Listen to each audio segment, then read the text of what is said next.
Harris has secured the endorsement of Barack Obama. Nearly every major leader in the Democratic Party is now behind her candidacy. But this election cycle, some critical support is coming not from the world of politics, but from the world of pop. Beyonce has already given Harris permission to use her anthem Freedom out on the campaign trail. Of course, you've heard that. Olivia Rodrigo appeared to offer her endorsement earlier this week. British pop star Charlie XCX pledged her support in this post referencing her latest hit album, Brat. That sparked a slew of viral.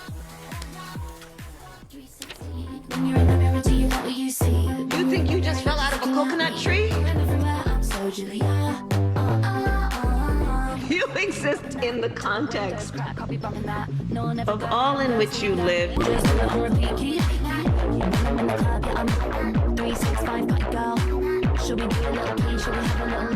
think you just fell out of a coconut tree? All right, for more on the coconut trees and the context, let's discuss with Time senior correspondent and author of The Ones We've Been Waiting For, Charlotte Alter, Executive Director of Voters for Tomorrow, Santiago Mayer, Washington Post senior video reporter David Jorgensen, also known as the Washington Post TikTok guy, and co-founder of Betches Media, Sammy Sage. I'm pronouncing that as best as I can without getting myself in trouble. She's also the author of Democracy in Retrograde. Guys, thanks so much. Really appreciate this. Santiago, you have an exclusive preview of what Kamala Harris will say to your organization tomorrow. Let's take a listen to that. In this election, we know young voters will be key, and we know your vote cannot be taken for granted. It must be earned, and that is exactly what we will do. Yeah, I mean, Santiago, I'll start with you. I mean, is all of this energy that we're seeing, all the stuff that is going crazy online and so on, is that going to translate into votes, do you think? For sure. First of all, thank you, Jim, so much for having me. I think what we're seeing right now is Gen Z is incredibly excited for Vice President Harris, and we are ready to get to work and elect her. As you saw, we have a special message from her for the Voters Tomorrow Summit. What do you mean we, bro? How old is this guy? Bro said we want to talk about Gen Z. Oh my God, is he one of those? Is he actually Gen Z? He's younger than you, 100%. Stop. Someone said he had a hard. No disrespect. No, I feel he looks 21 years old. I was being a bad guy. I was just joking. He looks like he's no. I thought he was like 20. I was just making a joke. Yeah. I don't know what I'm saying. All right, let's continue. Which is in Atlanta, starting later today. And we're gathering 300 young leaders from across the country to come together, strategize, and figure out how we are going to break the 2020 record with youth voter turnout. And we're turning young voters out to elect Vice President Harris and to defeat Donald Trump. And Charlotte, a new poll shows Harris pretty much just vastly outperforming Biden right now with young voters by 16 percentage points. That's according to this latest New York Times Siena College poll. What is stirring this? Bro, I'm sorry. I am 12 years older than this man. 12. I am 12 years older than that. Not even boy. At this point, like barely a teenager, not a teenager any longer. What are people putting in the fucking water, dude?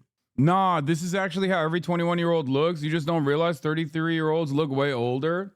Bro, do we bring back the coal mines? Like, yo, Gen Z actually is out here looking like those like old photos of the chimney sweeps. You know what I mean? Like smoking a fucking bogue after a long day of work, and the kid's like 12, but they actually look like they got like years and years of labor. Did we do that? Did we abolish child labor? What the fuck's going on?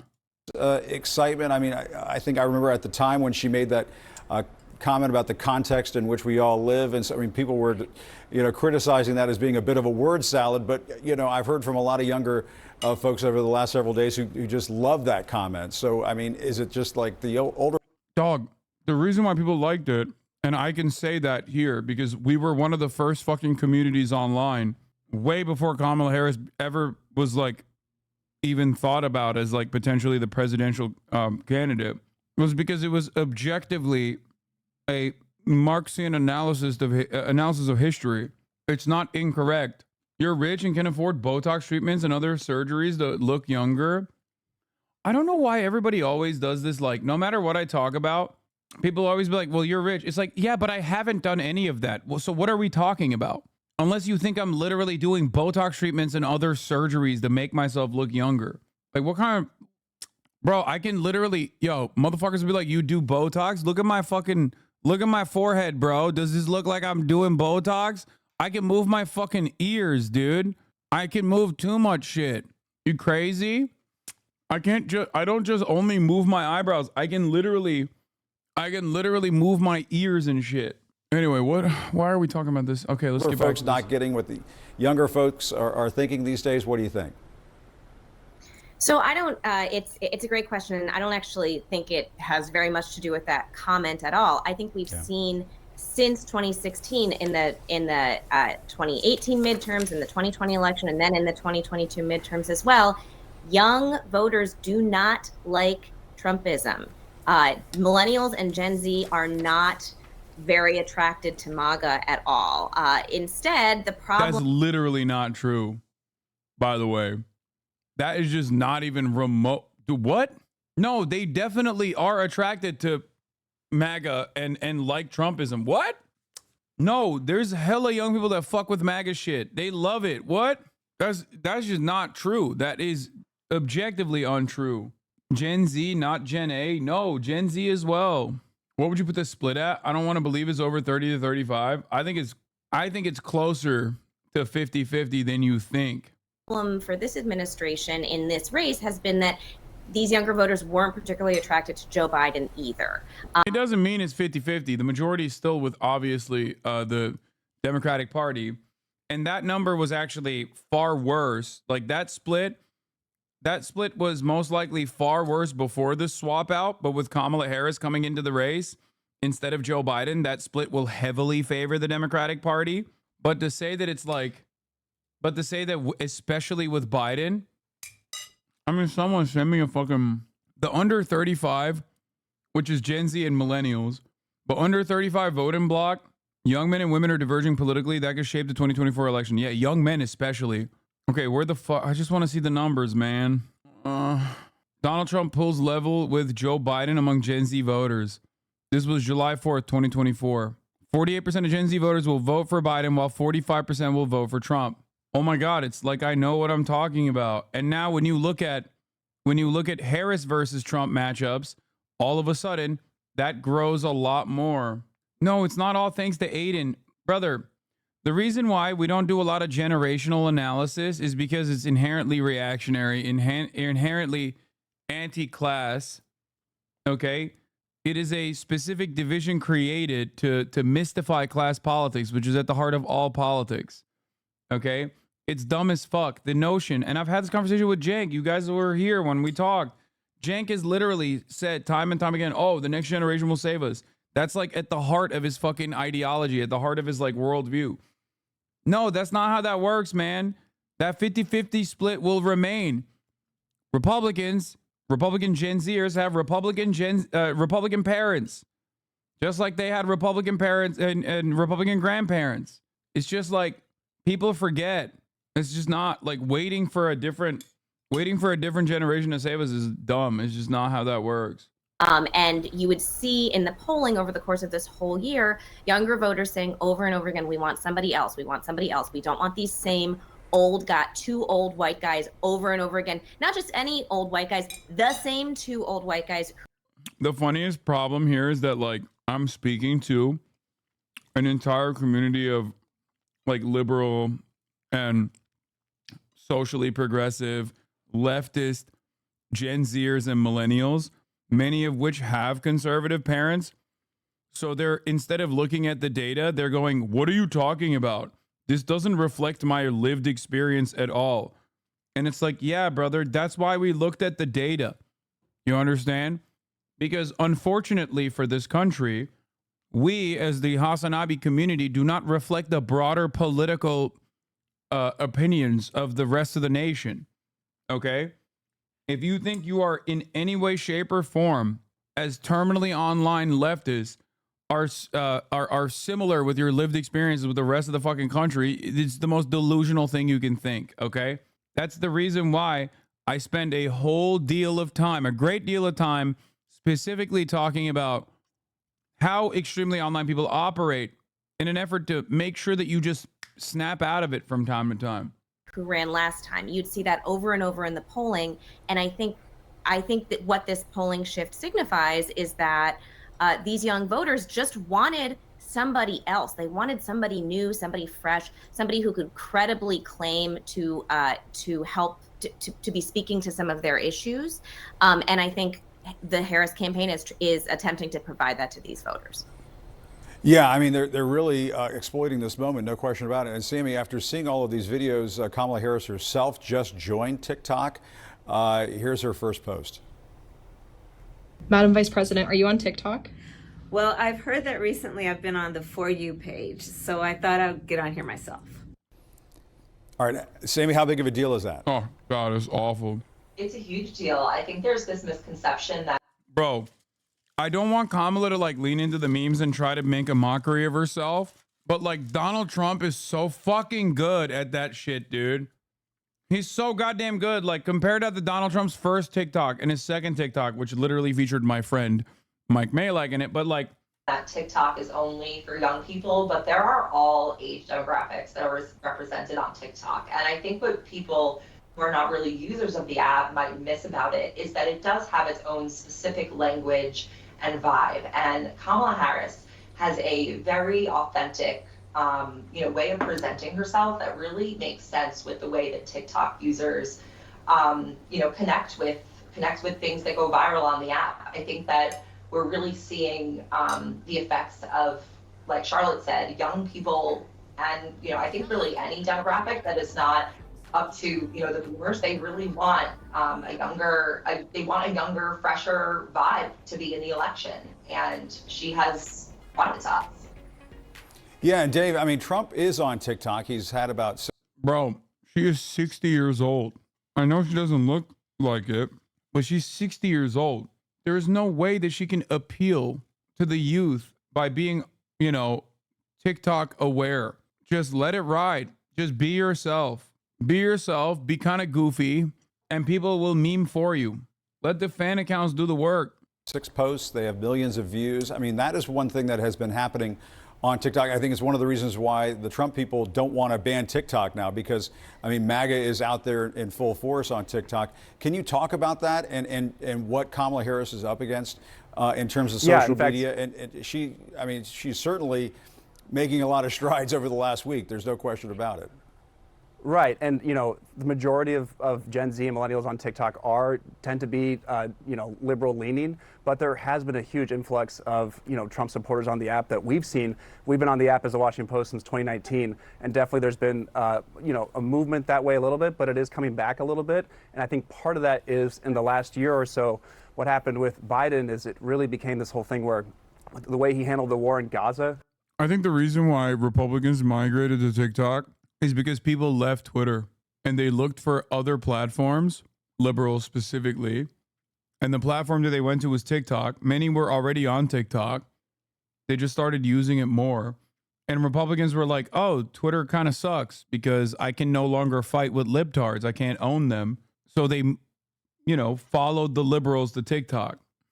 A lot of people on TikTok did not like that. And while the tone of our coverage stayed the same, I noticed in the comment sections, there was a lot more people that were, not as excited about Biden as they used to be for a lot of the reasons that, Charlotte just gave. And the other part of this is that, he signed off on the TikTok ban. So I think for Harris, being on TikTok is really big, and also just sort of as much as she can or is able to, distancing herself from, how Biden has handled Gaza, as well as, the ban on TikTok. And her just posting there alone is a really big deal.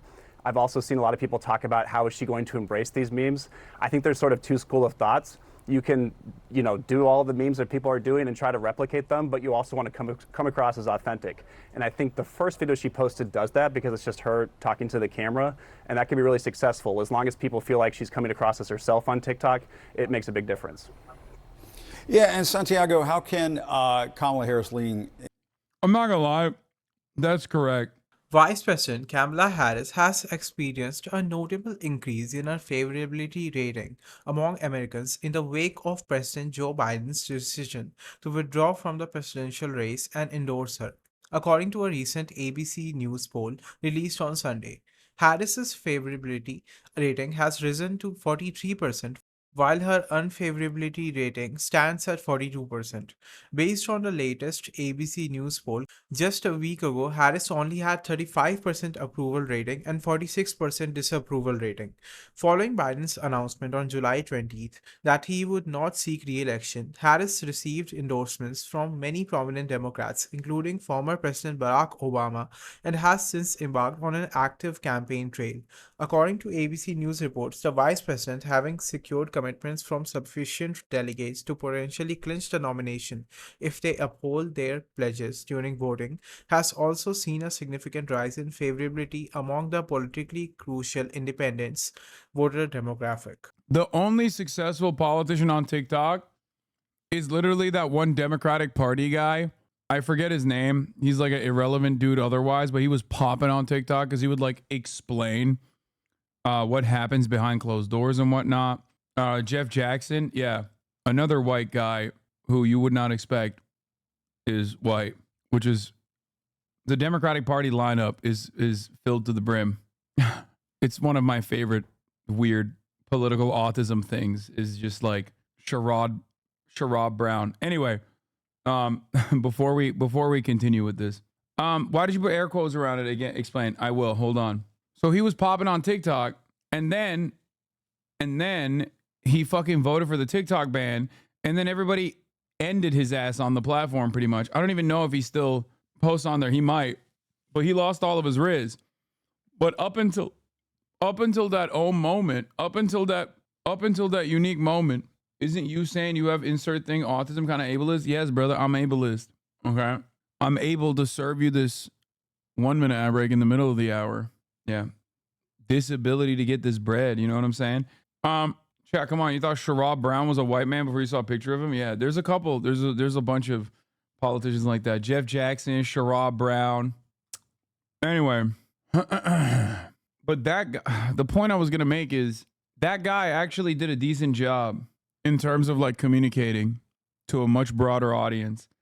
And if Kamala Harris carries that energy, if she can do similar things, obviously without voting to fucking ban TikTok, because that's what cooked that guy, because he tried to explain to a very angry audience of Zoomers and Generation Alpha people that were watching him why he voted to ban TikTok, a platform that he explains all of these things on that a lot of these people use. Jeff Jackson's the only lib I'll ride for, dead ass. Yeah, he sucks, brother.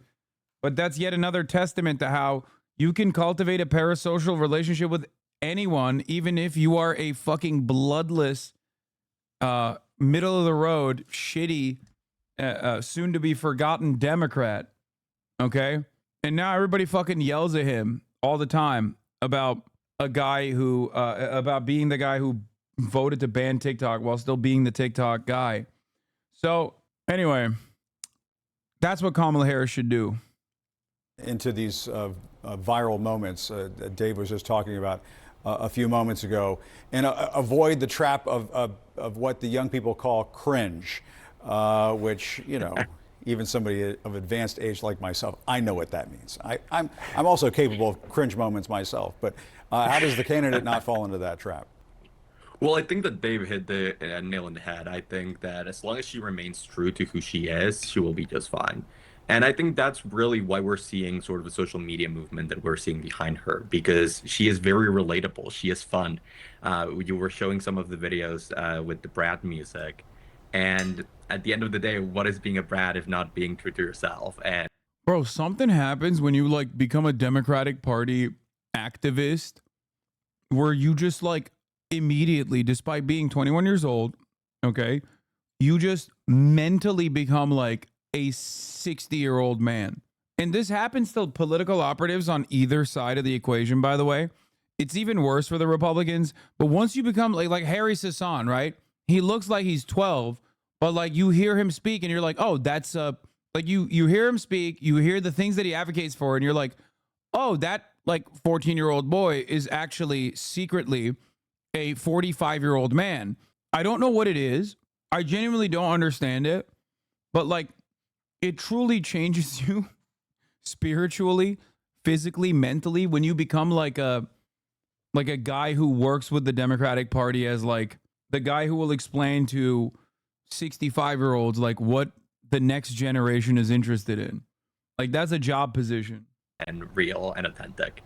And I think that as long as that continues to be the case, as long as she's not doing anything that she's not like perceived to be true to herself, she's gonna be fine.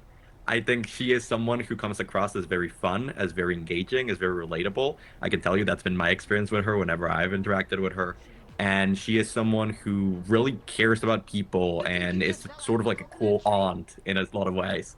So I think as long as that continues to be the message and that continues to be the image, the memes are going to continue to be successful and the campaign is going to continue to lean into it. Yeah, and Sammy, one of the things that I've done. I mean, I agree with it. I don't think she's relatable, but I don't think she's relatable, but I do think that her lack of seeming relatable is very memeable. That's it. And if she tries to appear in a certain way, I think Zoomers are very good at sniffing that shit out. Like they'll immediately go, oh, this is inauthentic. It's done. It's over. You know what I mean? Noticed is, Trump has been going after Kamala Harris, saying she's laughing Kamala and so on. But, a lot of these viral videos, these mashups that you see out there at the coconut tree and the context and so on, there are a lot of clips of her laughing. And I mean, it seems like a lot of young people find that to be kind of a fun thing. I feel like we've lost sight of like what started this meme. It's because she's goofy, bro. Like that's it. It's not because she's relatable. It's because she like laughs in weird positions, or rather laughs and gets excited about dumb shit like Venn diagrams or wheels on the bus. Like that's what this started off with. This is turning into a real Dark Brandon moment. Bro, you're such a hater, Lamau. No, that as one of the most active communities that participated in the memification of Kamala Harris, I can't believe I'm so gross enough to say these words in succession. No, I'm right. It's literally the Dark Brandon shit. Like it started off as like a lighthearted joke, and then it just kind of became, you know what it's like when you start saying something ironically to like maybe even make fun of someone, and then slowly but surely it becomes a part of your lexicon. It becomes a part of the regular language that you use. That's basically what it is with the Kamala Harris memes. It originally was like people kind of making fun of her because she's like a little bit of a silly Billy, a little silly goose. Your whiteness is clouding your judgment of her relatability. You are white, dude. Of course not. The entire Divine Nine endorsed her. She's relatable, just not to you. Don't ever fucking do this shit ever again. If you come in here and ever fucking talk about how I don't understand politics, or I don't understand what like black people are interested in terms of their political allegiances or whatever, I will put you on a fucking rocket ship so goddamn fast your head will spin. Don't ever fucking try to pull this shit, okay? I'm doing political commentary. Okay, this chat is very white. Divine Nine is pretty significant, but ultimately not that significant in terms of like understanding a person. Divine Nine is black fraternities and sororities. White ass chatters for not knowing what that is. But that's besides the point. Fuck that chatter still, okay? This motherfucker coming in here and being like, no, Kamala Harris's memes about being goofy actually appeal really well to black people. Like, you don't understand it because you're white. Shut up. That's not even what I'm fucking talking about, okay? You think these guys that are saying Kamala Harris is relatable are fucking black? Is that what's going on here? Look at this white-ass panel that is agreeing with you. What is this shit, dude? Everybody turns into a fucking Democratic Party Biden dead-ender. Like, there's nothing I despise more than people just using black people as a talking point. It's so fucking cringe. Wow, dude, you did it. I hate it. You're mad they're right. Kamala Harris won fucking 0 black votes from every goddamn state she ran in. What the fuck are you talking about? Obviously, the math equation is very different in the general. Suck my fucking dick, okay? Black people don't just simply go, oh, black person, that's relatable, and then vote for that person. Oh, a nerve was struck? Yeah. Of course a nerve is struck, because people are talking out of their ass and trying to present an argument that is like undefeated, because most people, especially those who are on like the liberal adjacent side of politics, are so scared. Like, They're so scared of coming across as like mean. There will be 11 TikToks about this now, I'm sure. Kamala Harris is goofy. That is true. That's not necessarily a bad thing. But in terms of like, of her mass appeal or whatever, that's where the memes first started, and then it was mass adopted. Okay. God damn, dude. Imagine being like, oh, dude, you said Kamala Harris is goofy. Sorry, sweaty. I guess your white ass is speaking. It's time for your white ass to sit down and listen. It's like, shut the fuck up, dude. Jesus Christ. Wow, I can't believe she got endorsed by the Divine Nine, despite only being, what is it? She's a AKA, right?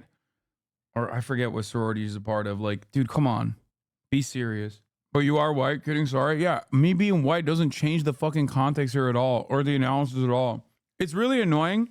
It's really annoying because it's like, it is true. Like, of course I have fucking white privilege and also blind sides when it comes to speaking on black issues, right? Every now and then. This is just not one of those issues. So you're just trying to fucking spearhead this narrative in here, and it's like annoying. You know what I mean? Like, the fuck? Yeah, y'all need to become unburdened by what has been, okay? That's what you need to do. The Divine Nine are incredibly influential in our community, though. It's a big, big boost. I don't think they even endorsed Obama, technically. I mean, I understand that, but that's not even what we're talking about.